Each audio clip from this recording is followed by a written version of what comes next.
आज का पहला पाठ याकूब के पत्र से लिया गया है। अध्याय 4, वचन संख्या है 1 से 10 तक। आप लोगों में जो ज्ञानी और समझदार होने का दावा करते हैं, वह अपने सदाचरण द्वारा, अपने नम्र तथा बुद्धिमान व्यवहार द्वारा इस बात का प्रमाण दें। यदि आपका हृदय कटु ईर्ष्या और स्वार्थ से भरा हुआ है, तो डींग मारकर झूठा दावा मत करें। इस प्रकार की बुद्धि ऊपर से नहीं आती, बल्कि वह पार्थिव, पाश्विक और शैतानी है। जहाँ ईर्ष्या और स्वार्थ है, वहाँ अशांति और हर तरह की बुराई पाई जाती है। किंतु ऊपर से आई हुई प्रज्ञा मुख्यतः पवित्र है, और वह शांति प्रिय, सहनशील, विनम्र, करुणामय, परोपकारी, पक्षपातहीन और निष्कपट भी है। धार्मिकता शांति के क्षेत्र में बोई जाती है, और शांति स्थापित करने वाले उसका फल प्राप्त करते हैं। यह प्रभु की वाणी है। आज का सुसमाचार मार्कुस के पत्र से लिया गया है। अध्याय 9, वचन संख्या है 30 से 37 तक। वे वहां से चलकर गलीलिया पार कर रहे थे। ईसा नहीं चाहते थे कि किसी को इसका पता चले, क्योंकि वे अपने शिष्यों को शिक्षा दे रहे थे। ईसा ने उनसे कहा, मानव पुत्र मनुष्यों के हवाले कर दिया जाएगा। वे उसे मार डालेंगे, और मार डाले जाने के बाद वह तीसरे दिन जी उठेगा। शिष्य यह बात नहीं समझ पाते थे, किंतु ईसा से प्रश्न करने में उन्हें संकोच होता था। वे कफरनाहूम आए। घर पहुंचकर ईसा ने शिष्यों से पूछा, तुम लोग रास्ते में किस विषय पर विवाद कर रहे थे? वे चुप रह गए, क्योंकि उन्होंने रास्ते में इस पर वाद विवाद किया था कि हम में सबसे बड़ा कौन है।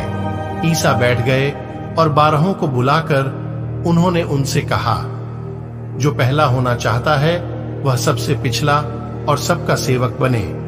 उन्होंने एक बालक को शिष्यों के बीच खड़ा कर दिया और उसे गले लगाकर उनसे कहा, जो मेरे नाम पर इन बालकों में किसी एक का भी स्वागत करता है, वह मेरा स्वागत करता है, और जो मेरा स्वागत करता है वह मेरा नहीं, बल्कि उसका स्वागत करता है जिसने मुझे भेजा है। यह प्रभु का पवित्र सुसमाचार है। मनन चिंतन। पैतरुस द्वारा प्रभु यीशु को मसीह के रूप में अंगीकार करने के पश्चात प्रभु यीशु ने 3 बार अपने दुख भोग की भविष्यवाणी की।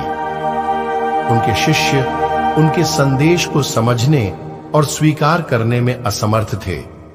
उनकी असमर्थता उनकी उस बहस में साफ झलकती है, जिसमें वे प्रभु के दुख भोग और मरण की भविष्यवाणी को नजरअंदाज कर एक दूसरे से बड़ा बनने की बात पर बहस करते हैं।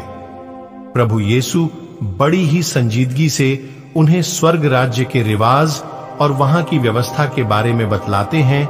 वे कहते हैं, जो पहला होना चाहता है वह सबसे पिछला बने और सबका सेवक बने।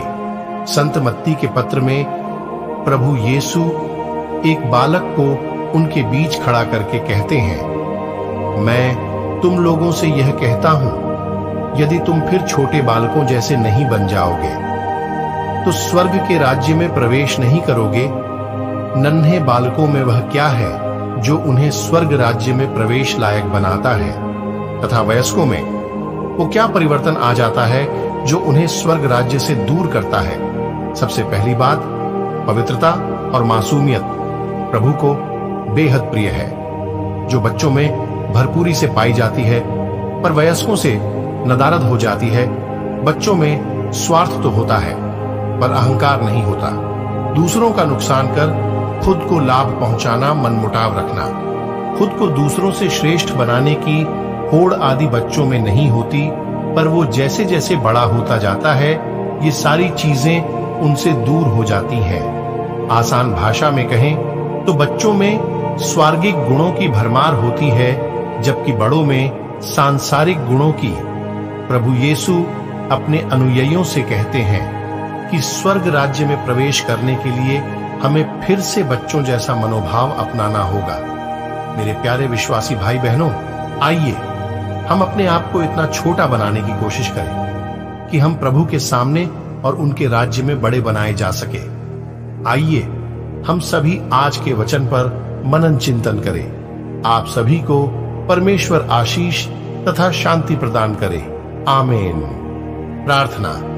हे स्वर्गीय पिता परमेश्वर, आज मैं हमारे विश्वासी भाई बहनों के लिए प्रार्थना करता हूं। पिता, वे इस दुनिया में रहते समय बहुत कुछ गलती कर बैठते हैं। पिता, वे नहीं जानते कि हमें क्या करना चाहिए और अपने को बड़ा मान लेते हैं।